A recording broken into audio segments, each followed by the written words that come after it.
السلام عليكم.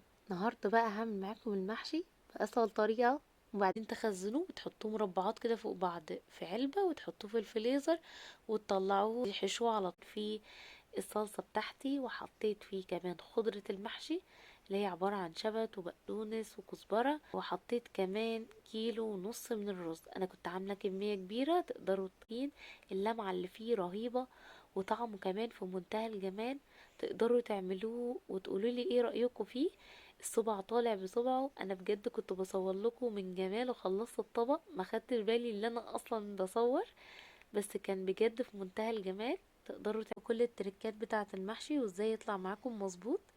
وان شاء الله اجيلكم بوصفات تانية جديدة وتكون برضو سهلة وسريعة عليكم. وكده ابقى خلصت معاكم الفيديو زي ما احنا متعودين. المكونات هكتبها لكم تحت في الديسكريبشن بوكس، واشوفكم المرة الجاية على خير وبألف هنا.